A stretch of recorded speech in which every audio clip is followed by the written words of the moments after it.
Ooh, hold up. Let me get eye. Yeah, here we go. Look at that. Get up here. Come on. Look at that. Meteor. Oh, fuck. What's up, everyone? This is Dregn Durant of the Yasuhiro 0088, and today we're going to talk about a game called The Cycle Frontier. Published and developed by Jaeger. It's a new addition to the PvE extract shooter genre. The game takes a lot of inspiration from a variety of games. I think aesthetically, they took inspiration from Apex and Fortnite. Gameplay-wise, there was a lot of inspiration from Escape from Tarkov. You drop in, it's punishing. If you die, you're done. It's high stakes. They took a lot of good aspects of the games I had mentioned. But there's so many just nuanced little issues scattered throughout the game that I think is going to ultimately turn players away after trying it out for a week or two. I'm going to touch on a few points, a few critiques I have of the game, and some of the mechanics which I feel will ultimately turn players away. So with that, let's get into it. This is the first time I'm doing a video like this where, you know, we're talking more about the game rather than playing it. We have three main factions: Korolev,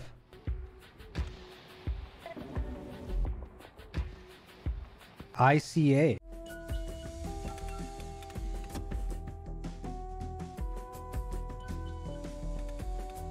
Osiris,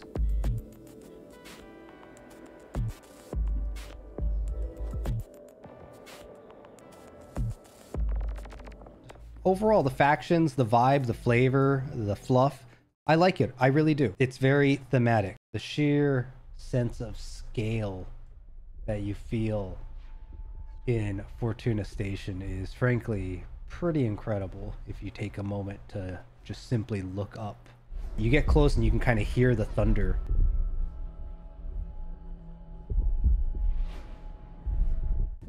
I'm probably gonna keep myself hidden so you guys can see everything. So for a little bit, hello.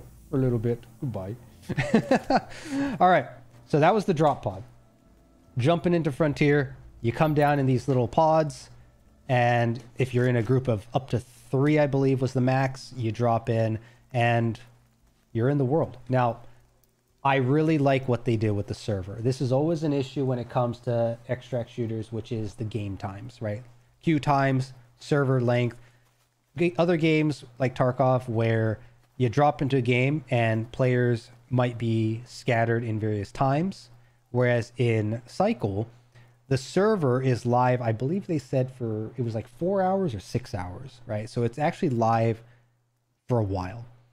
And players can basically drop in and out of the world depending on capacity, right? And there's a few various locations to go to. There's a theme at every location. There's kind of lootable items and locations to explore, but the game itself is pretty damn beautiful, right? You look up, there's that little space station we were on. You see the planet, you look at the rings, lighting is really good.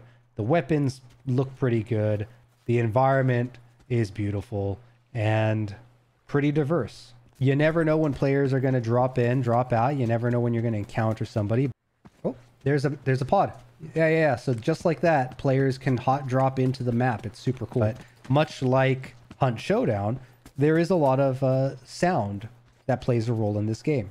Even in Tarkov, sound played a pretty big role in the game. I don't remember. Oh, we heard some birds. Yep. So somebody is over there. And I really do like their map design. Very intertwined. I have noticed, much like Apex, that the map design is made in a way where there are a few like choke points that kind of congregate players to bump into one another, which makes it definitely more PvE or PvP focused, in my opinion. Not to mention the stronger creature that you come across, the oh.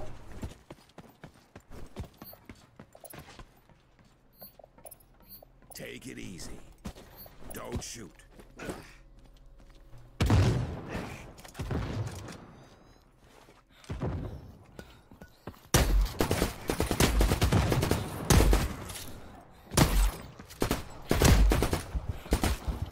Nope. This guy wanted to fight. He had green gear. I hit him like 3 times with a shotty, but wasn't happening. So when you die, you become foamed. You lose your stuff. That's too bad. Let's talk about seasons, because this is a big deal. I think it's inspired from a lot of modern games. In order to keep player activity, keep them coming back, you have seasons where it's like a prestige system that's baked into the game and you just have no say about it. I'm not a fan of that, because read it. Once the season ends, your progress and inventory will be reset. Full stop. I'm done with this game. A casual player, once season 2 starts, a ton of people are going to stop playing this game, because what's going to happen? People who grind it out and maybe they never read it. Maybe they don't realize the implications here. But your inventory, everything you've worked hard to save up, everything you've died trying to gather is gone. Your money gets reset. Comparing it directly to Escape from Tarkov, Tarkov has to do wipes, because one, Tarkov is still in development, but Tarkov has an advantage where the gameplay is incredibly niche. It's incredibly hardcore, like military sim, rather than a pure extract shooter. So the gameplay in Escape from Tarkov actually warrants the core audience to keep coming back because the gameplay is good. This game doesn't have that going for it. So the idea of seasons and basically kicking your players in the nuts and saying, hey, your progress is going to get deleted after, 60 days, 90 days? You're going to lose a ton of players doing this. Everything that you spent time advancing and making progress towards is gone. I think this is more of a direct pull from Tarkov, because the wipes in Tarkov is what gets players back into Tarkov, right? It's a sick, abusive relationship that people have with Tarkov. This game doesn't need to go down that route, because this game has so much potential for the casual audience that are getting their feet wet with extract shooters. It's going to turn people off. I guarantee it. So that, I think, is, again, a big mistake. Why wouldn't players just go back to playing Apex instead? Apex at least has a PvP setup gameplay loop, right? Whereas this is an extract shooter. The seasons, you're not playing Halo. It's not a climb the leaderboards game. It's an extract shooter. I think the reset is the wrong play here. What would be better is that they had like a hunter, or I guess they call them prospectors in the game.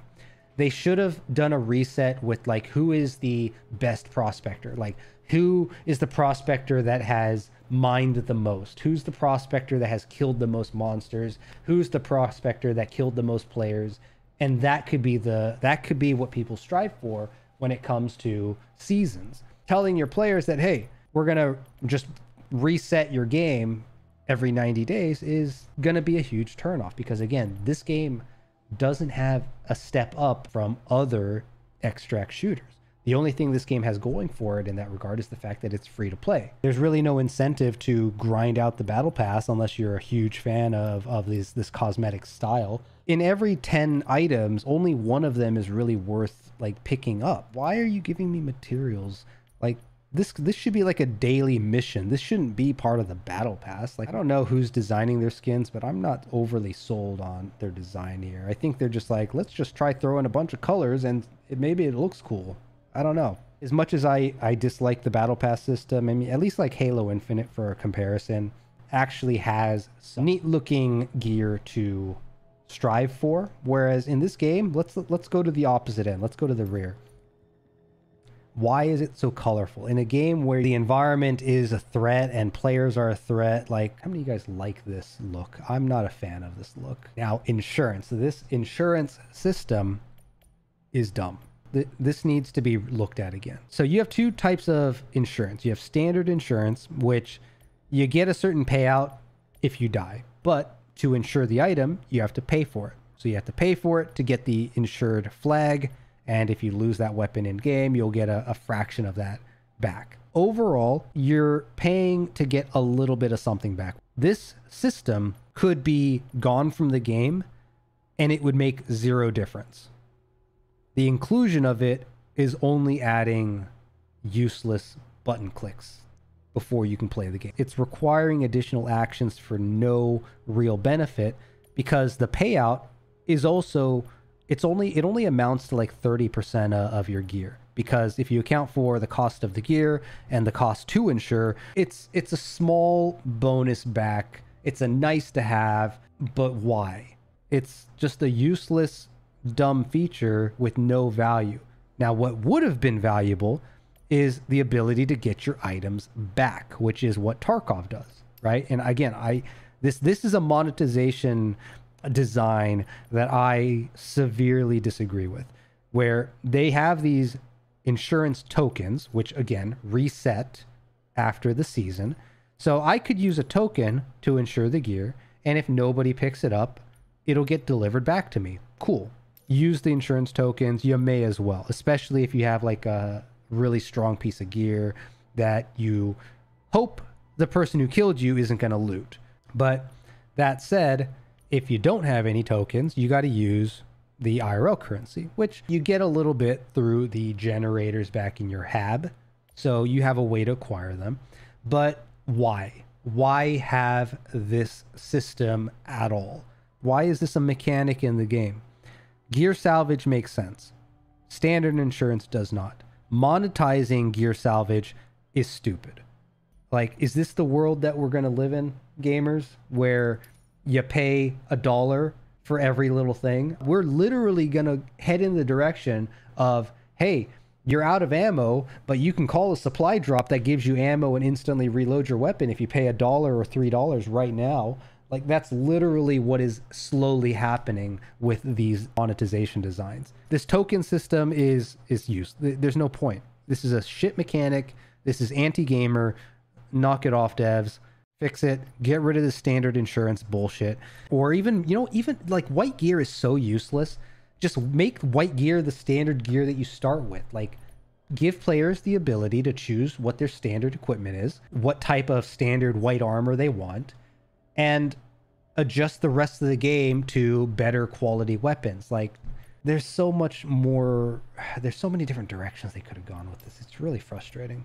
And the fact that armor has to be crafted is, this is vicious, dude. Like, why is armor craft only, but weapons are not? Like, wouldn't it make sense to be able to buy better armor too? I don't know. I don't know, guys. The way crafting should have been is crafting should be more convenient than buying the gear, because you're saving money by using materials that you collected to make the armor rather than spending an exorbitant amount at the shop. But once again, right, if I wanted to craft a piece of blue armor, I got to wait 45 minutes, which maybe this is enough time to play 1 or 2 games, you'll get it. But the fact that I also need all these materials, if you're dying frequently, like, crafting blue gear feels like where the norm should be. Like, crafting green gear seems useless to me. I don't really know what the point. I think green gear should be purchasable at the shop. If you don't have any money, it should just be default white gear, and then blue and higher is what you can craft. That, I think, would be a smarter design for the crafting and shop system that they have going on here. But make crafting more usable, make it more entertaining, make it useful. Right now, it's just a big, huge money and time sink, and it's kind of shit.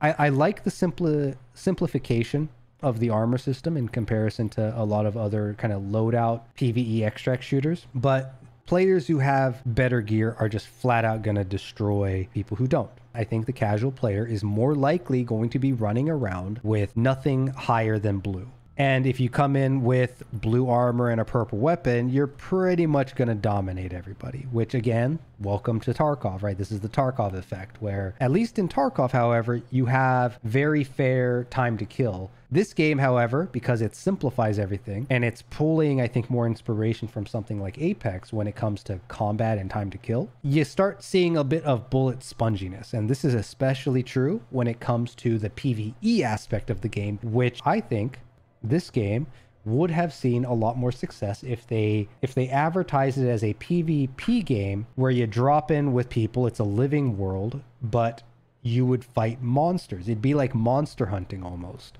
And with the risk of people being dicks and killing you, or friendly fire potentially killing you. Imagine dropping planetside, encountering another prospector, another hunter, and you guys have to work together, right?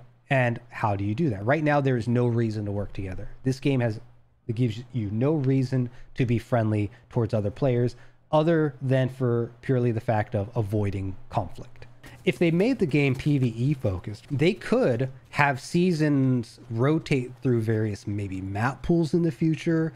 The world could be populated with maybe more dangerous creatures. If you look at the stats when it comes to video games, there is a bigger market for PvE than there is for PvP, which is also why I'm a big advocate of these extract PvE shooter games, because shooter games are incredibly popular because it has the drop in, drop out gameplay, right? Which this game has. The aesthetics, I think, are appropriate for mainstream. It has a very beautiful aesthetic. For those that are interested in lore and theme, it's very sci-fi, it's very expansive, it gives you the sense of scale. And I just see so much potential with introducing new creatures, introducing new locations, introducing more puzzles, because some of the locations also have puzzles you can do to get into like a safe room. There's so much that they can do with that concept, and the leaderboard of who is the biggest monster hunter, who's the biggest outlaw, who's the most successful miner, who's the top tier prospector who has survived the most drops, some crap like that. I think that would be a far more interesting gameplay loop than going the easy route of resetting your progress like a prestige system that is forced down the throats of players. Make the game more about prospectors working together with the risk of PvP. Make it about eradicating the PvE, making the locations safe, make it about fighting certain special monsters, make the monsters more interesting. Stop. They're just ridiculously bullet spongy. Normalize weapons and have some balance there. Hope you guys enjoyed. Leave a comment. Let me know what you think. Hit the goddamn button if you see this after the fact. And with that, I'm out. Peace. Bye.